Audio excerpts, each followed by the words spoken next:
Right now, in this exact moment, there is a prayer that most people have heard, but almost no one truly understands. It's not hidden, it's not forbidden, and it's not locked away in ancient texts. But somehow it has been reduced to something routine, something automatic, something people say without ever realizing what they are actually doing. And that is exactly why it's so dangerous to ignore. Because what if the very thing people repeat casually is the same thing that, when spoken with real awareness, begins to shift something unseen around them? What if the difference between feeling spiritually overwhelmed and standing firm comes down to a single prayer spoken the right way? Stay with this, because what you're about to uncover is not just about words, it's about what those words actually do. Because here's where it gets unsettling and also strangely powerful. For centuries, there has been a belief passed quietly through teachings, through testimonies, through moments that people struggle to explain, that there is a specific kind of prayer that creates resistance against darkness itself, not because of the person saying it, but because of what is being invoked through it. And yet, most people never experience that power, not because it isn't real, but because they never go beyond the surface. They say the words, but they never step into what those words mean. And because of that, something that was meant to be a weapon becomes nothing more than noise. But pause for a second, because this is where the shift begins. Imagine saying something that doesn't just stay in your mind, but actually creates a response. Not always loud, not always dramatic, but noticeable. A pressure that begins to ease. A fear that doesn't feel as strong as it did moments ago. A heaviness that slowly starts to lose its grip. That's what countless believers have described, not as imagination, but as experience. And what's even more interesting is that these moments don't happen randomly. They tend to happen when one thing changes, not the prayer itself, but the way it is prayed. So now the question becomes unavoidable. What is this prayer, and why does it matter so much? Because this is where everything connects. There is a prayer that has existed for generations, passed down, repeated, memorized, printed, and taught so widely that it almost feels ordinary. You may have heard it before. You may have even said it without thinking twice. But what if I told you that this exact familiarity is what caused its true depth to be lost? Because when something becomes common, people stop paying attention. And when people stop paying attention, they stop understanding. And when understanding disappears, so does the power behind it. But here's the part that changes everything. This prayer is not just a request. It is not just comfort. It is not even just tradition. It is, according to those who have studied it deeply, a direct act of spiritual resistance. A declaration, a calling, a confrontation, not with visible things, but with something far less obvious and far more persistent. And this is where things begin to escalate. Because the prayer we are talking about is the prayer to Saint Michael the Archangel. Now, at first, that might not sound surprising. It's known.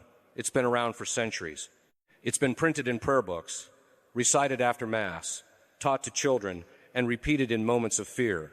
But the familiarity of it hides something critical, something most people never stop to consider.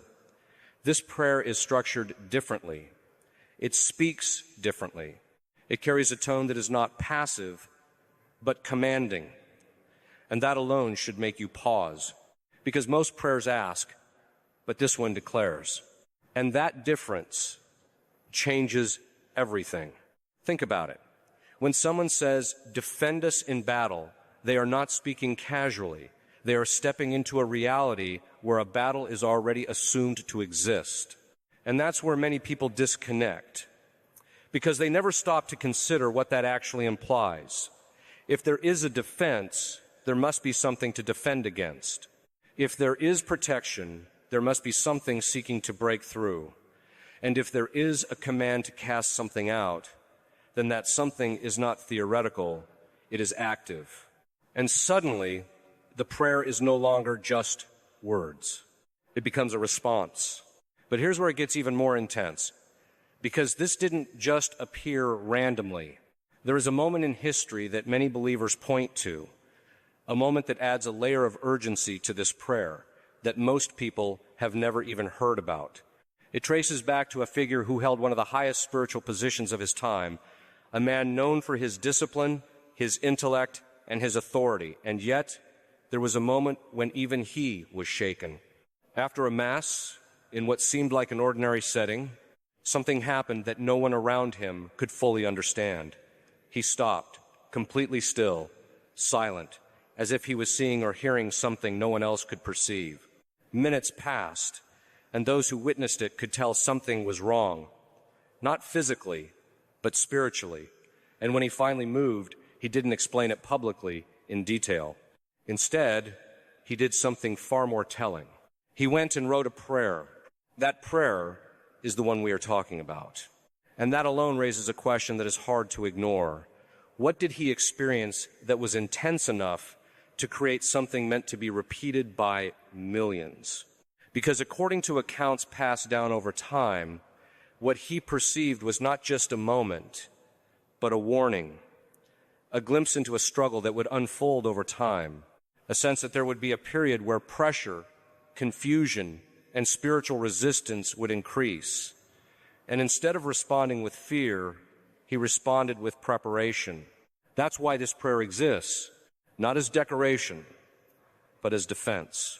And for a time, it was treated that way. It was recited consistently, not occasionally, not randomly, but regularly, because it was understood not as optional, but as necessary. A kind of shield placed over people again and again, reinforcing something that could not be seen, but could be felt. But then something changed. Over time, the practice faded. Not completely, but enough that it became less common, less emphasized, less understood.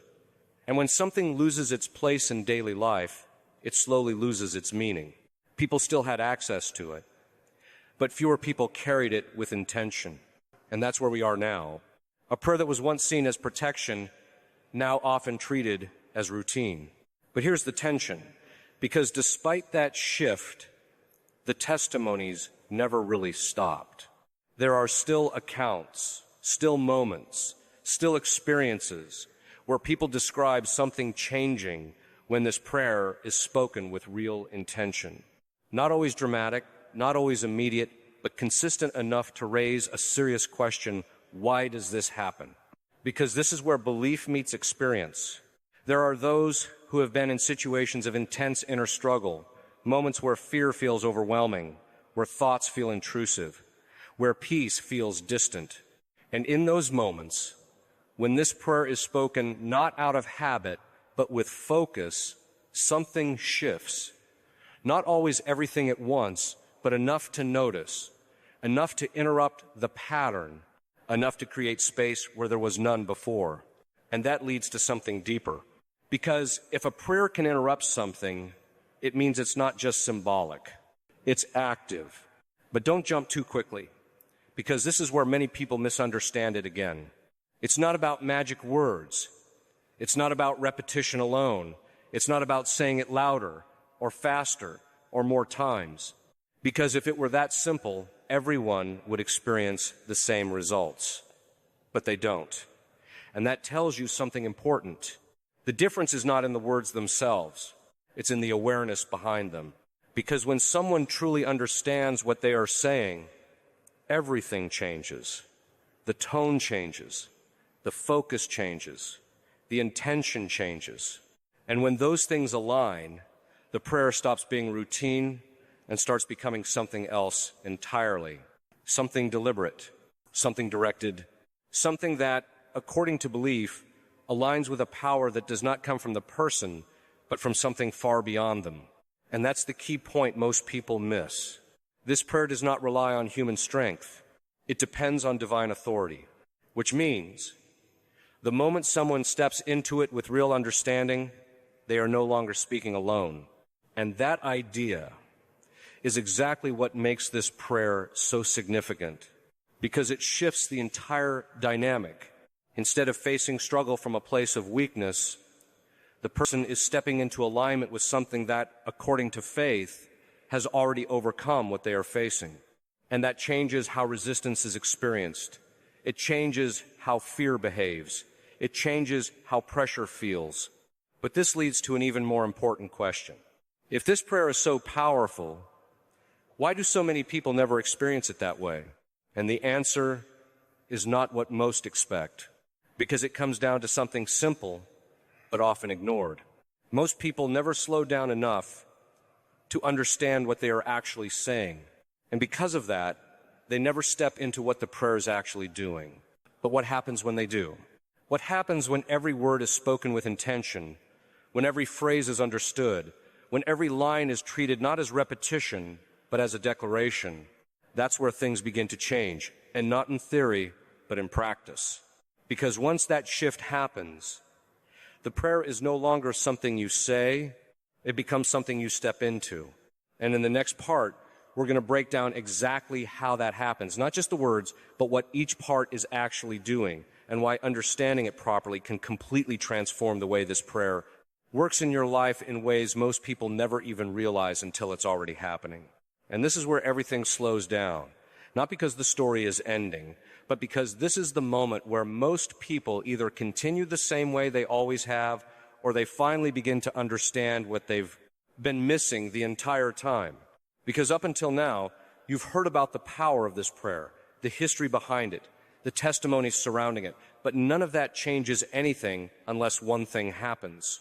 You begin to see what the words are actually doing. Because here's the truth that most people never stop to consider. This prayer is not random. Every line is intentional. Every phrase carries direction. Every word is placed with purpose.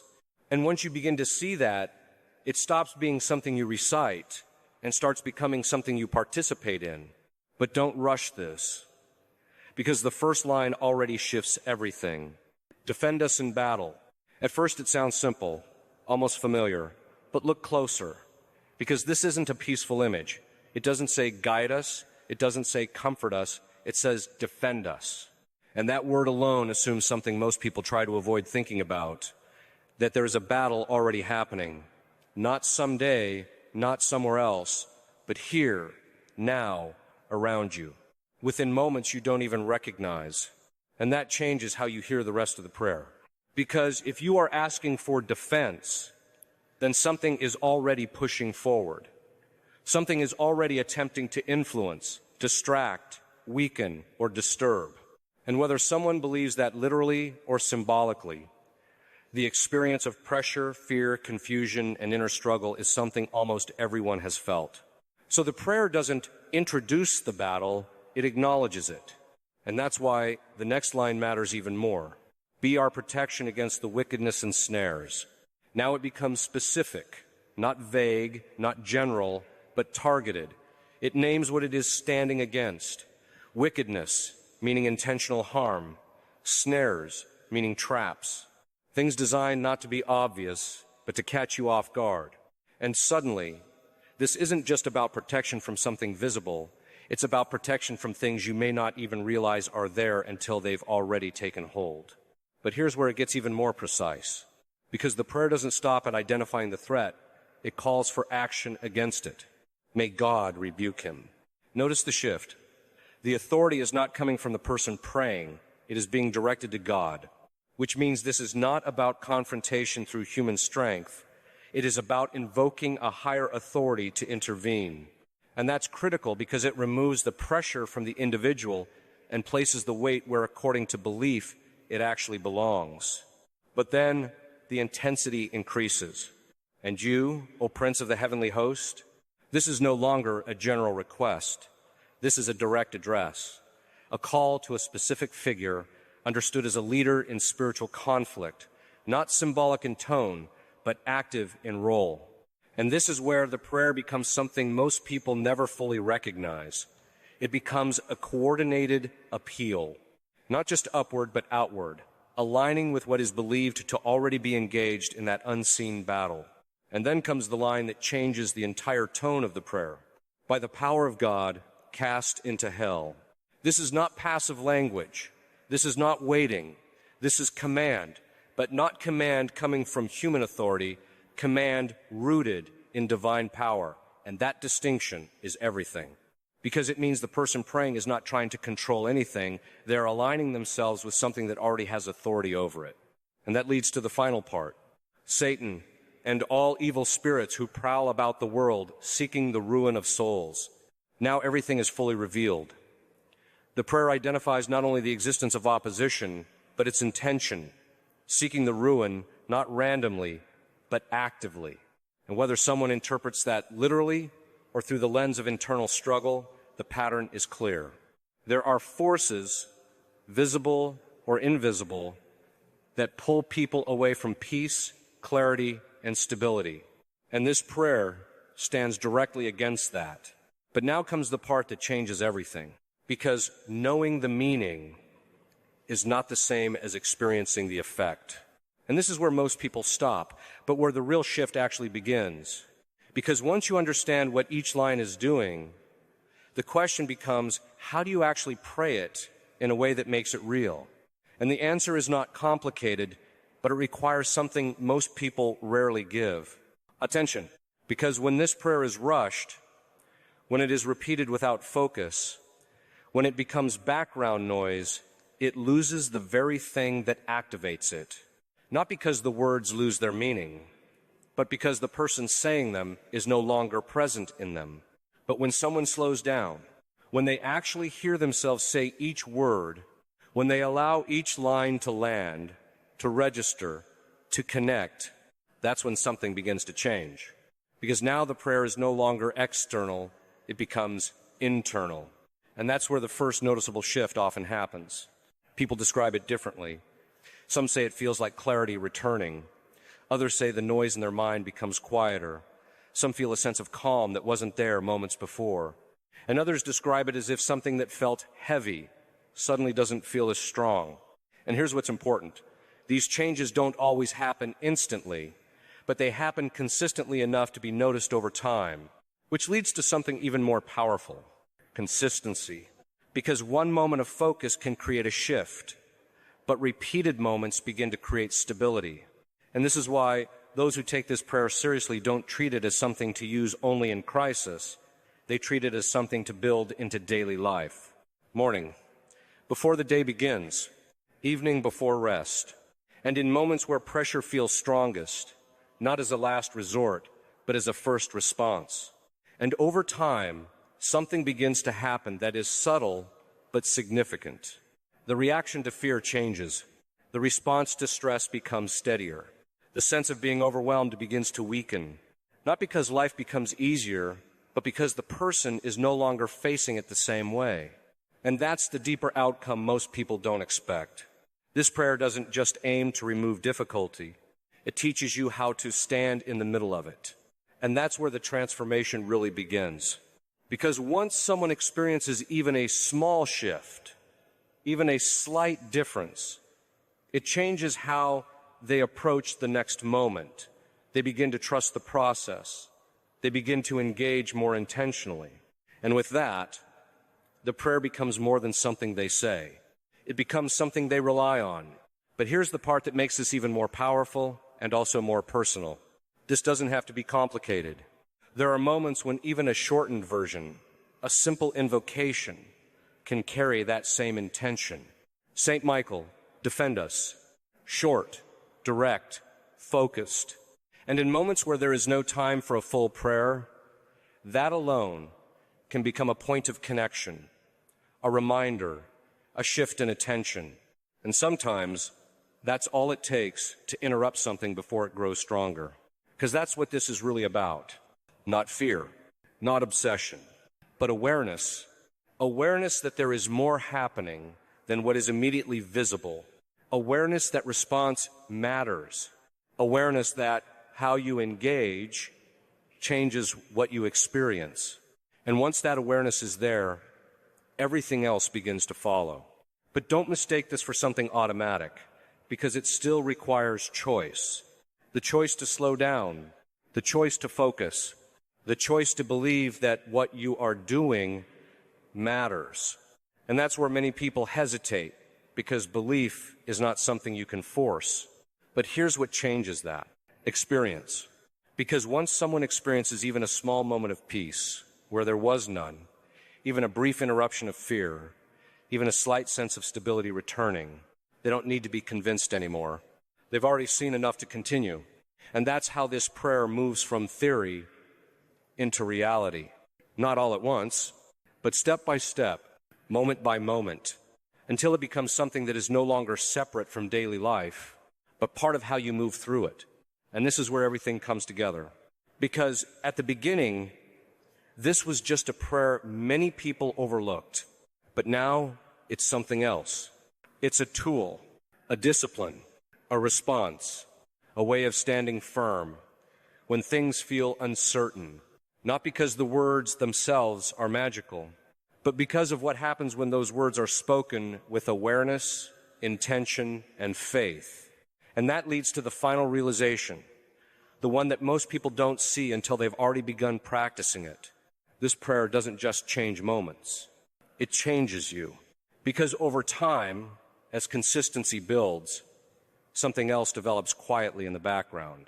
Patience, the ability to remain steady even when things don't change immediately. The strength to continue even when results are not instant. The awareness that not every battle is loud and not every victory is visible right away. And that may be the most powerful outcome of all.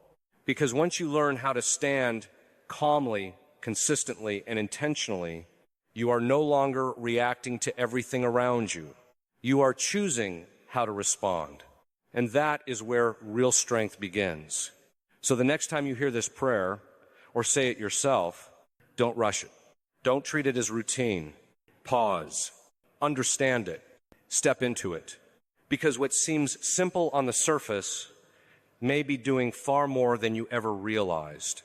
And once you experience that for yourself, you won't approach it the same way again. And now we reach the point where everything that has been building up starts to come together, not as theory anymore, not as explanation, but as something that has to be lived in real time. Because understanding the prayer was only the beginning. Feeling its meaning was the second step. But now comes the question almost nobody asks until it becomes personal: what happens when you actually depend on it? Because there's a difference between knowing something works in principle and realizing you're in a moment where you need it to work for you. And that's where things start to feel different. Not louder, not more dramatic, but more personal. Because imagine a moment where your thoughts are heavy, your mind feels unsettled, and everything around you feels like it's moving faster than you can handle. In that moment, most people react instinctively. They try to distract themselves. They try to push through. They try to ignore what they feel until it fades on its own. But what if instead of reacting, you stopped and turned towards something intentional, not as a last resort, but as a conscious decision?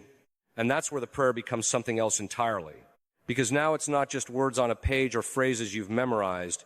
It becomes an anchor, something you return to when everything else feels unstable.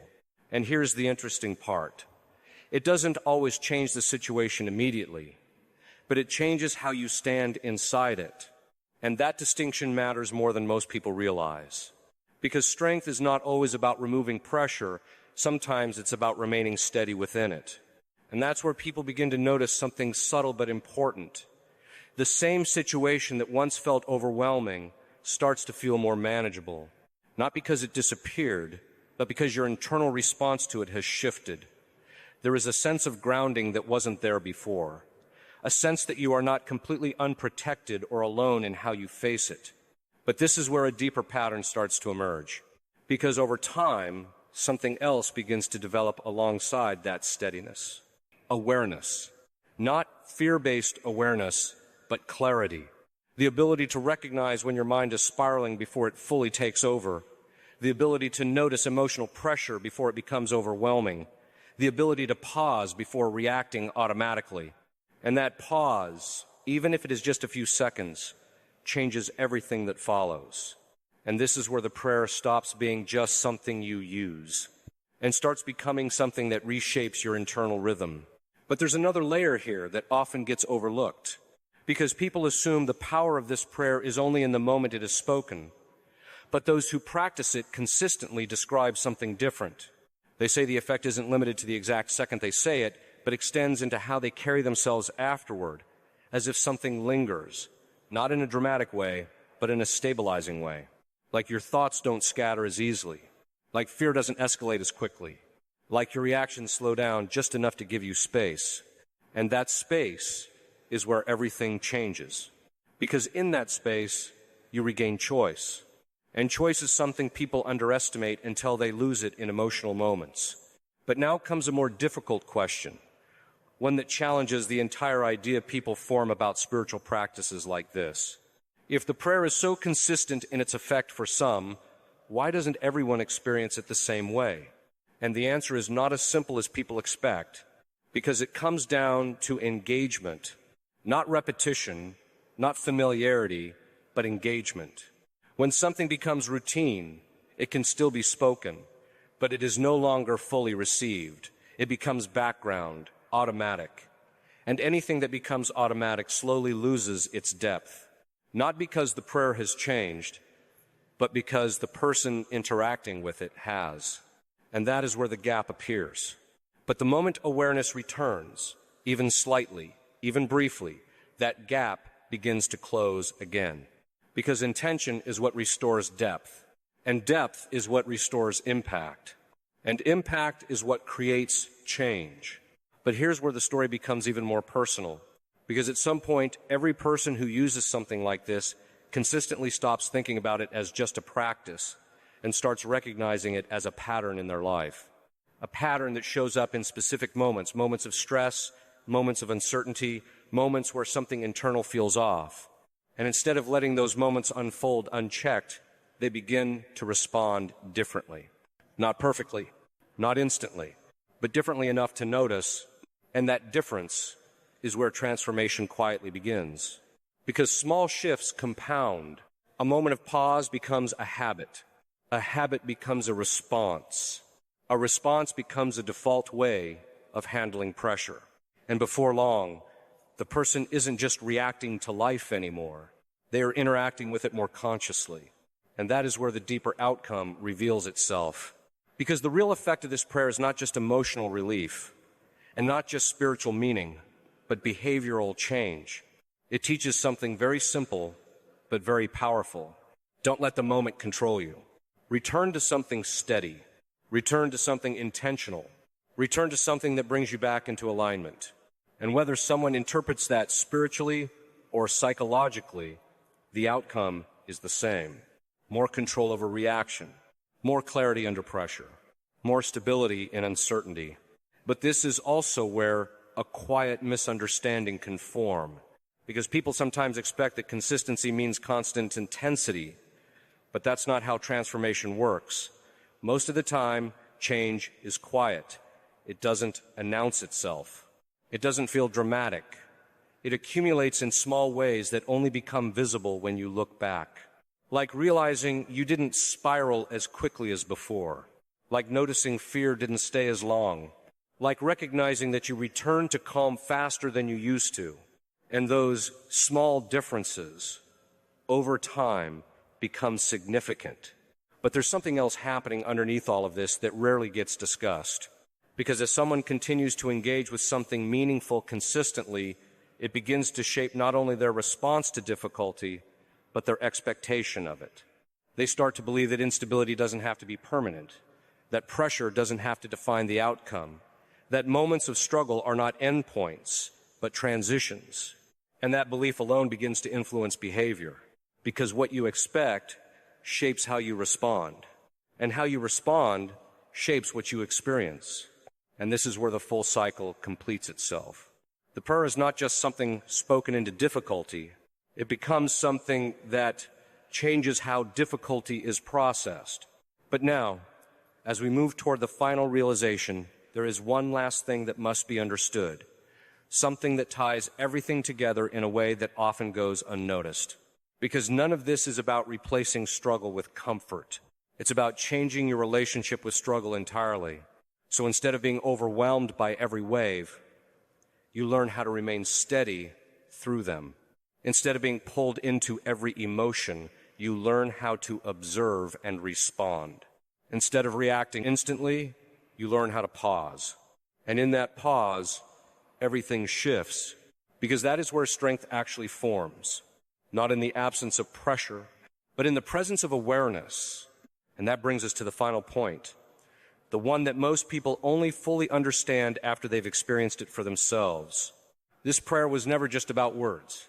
It was always about what happens when those words are lived, when they become part of how you think, part of how you respond, part of how you move through moments that would otherwise overwhelm you. And once that integration happens, something subtle but irreversible takes place.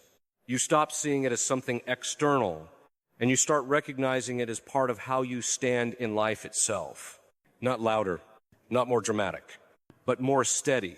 And in the end, that steadiness becomes the real transformation. And now we arrive at the final stage of this journey. But it may not feel like an ending in the way you expect, because what you've been following so far was never just about a prayer in isolation. It was about something deeper, unfolding, step by step, the way understanding changes when it is no longer distant, but personal. And at this point, the question is no longer, what is this prayer? But something more direct.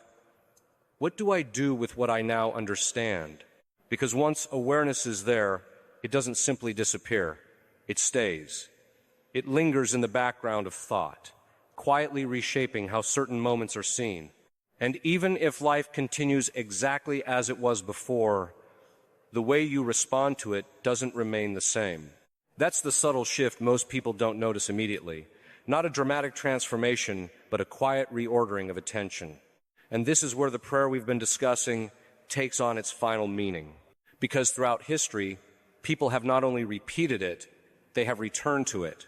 Not because it removes every difficulty instantly, but because it gives structure to the moment in which difficulty is experienced. And that distinction is everything. Because life rarely stops presenting challenges. What changes is whether those challenges feel like they are consuming you, or whether you have something steady to return to within them. And that is where the deeper purpose begins to show itself. Because according to those who have reflected on this prayer for generations, its strength is not only in the words themselves, but in what those words train the mind and heart to do, to pause, to acknowledge, to redirect attention away from panic and toward intention. And in that simple shift, something begins to settle internally, not always instantly, not always visibly, but consistently enough that people notice over time. They don't react the same way they used to. And that realization alone is powerful, because it means change is not always about external circumstances first. Sometimes it begins internally in the way a person holds themselves in the middle of those circumstances. But there is something important that must be said clearly here, because it is easy to misunderstand this as something mechanical, as if simply repeating words guarantees a result.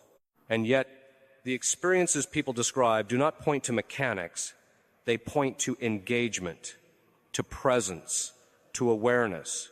Because when something is spoken without attention, it remains on the surface.